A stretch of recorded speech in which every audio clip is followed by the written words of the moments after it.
Toxic homes create toxic thoughts. If anybody knows this, it's me. You know, I had thought spirals that would, you know, I had all kind of dark thoughts. I had things that were attacking me, intrusive thoughts, and I couldn't do anything about them. And I was wondering, is this me? Is this me? Are these thoughts me? Why are these coming in? You know, the only explanation I had at the time was this is spiritual influence. I didn't understand it, but really it was, in fact, I was living in a house with mold and I was inhaling mold, mycotoxins, fungal fragments, and it was causing neurological inflammation, which was disrupting my neurotransmitter balance.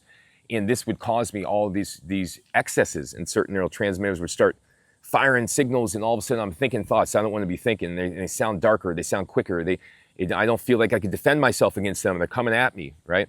And this is why you always have to be thinking about your home. And if you live in a toxic home or a sick building, when you have toxic thoughts, okay? And I've seen this over and over again. Are we living with someone who has toxic thoughts? That's another reason you could get toxic thoughts. It could be sliding your way. But you know, if you have a toxic home where you have mold, mycotoxins, all that, it will affect your body all the way around. It'll make your immune system start to be hyperreactive, start to respond to everything. Next thing you know, you're eating foods and you're reacting to foods and you don't realize you're reacting, and you're having these, you know, shifts in your mental health, and you start to feel, you know, sad or down, or, you know, start crying randomly, or, you know, you start feeling angry and aggressive, like you know, mold, how mold affects men, etc. And, you know, this is what I've seen. It's particularly in women, it's more depression, anxiety, constant thoughts racing, you know, kind of fragmented thoughts, fear. In men, it's more anger, aggression, you know, even sadness, depression, things like that. That's what I've seen. So I went through it on the side. Obviously, as a man, I saw plenty of my women clients who, you know, 80% of my clients are women. I've seen plenty of them go through it as well. So if you're dealing with toxic thoughts and you think, hey, I don't believe I have a mental health condition. I don't believe that I have bipolar. You know, I don't believe that I'm chronically depressed. I don't know why I think these things. I don't believe I have this chronic crippling anxiety. I don't believe it. This isn't me.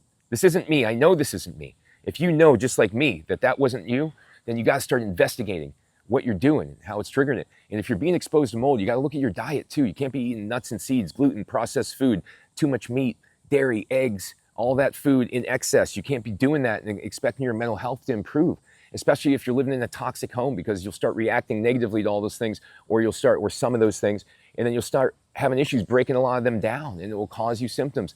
This is what I've seen over and over and over again. So if you're having toxic thoughts, investigate your home. You want to do it, go ahead and do a mold test, do an ERMI test, ERMI test. If you can, that's the best way to do it. Otherwise, you could do the mymycolab.com test to test your blood for antibodies to mycotoxins. Or you could do a mycotoxin urine test, right?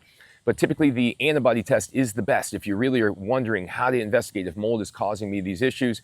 And if you don't believe there's mold in your home, I'll show you proof. Just simply go get the Petri dishes, okay? Go get some agar Petri dishes, leave them out for 6 or 8 hours around your room, blow some fans around, see what happens. I guarantee you there'll be mold. Mold is in every single house that's out there. So even if you can't see it, it could still be affecting your health. Trust me, take it from me. I was dramatically affected by it. So reach out to me if you have questions. My website is nsickness.org, and I had hundreds of articles, hundreds of videos in there teaching you how to heal yourself.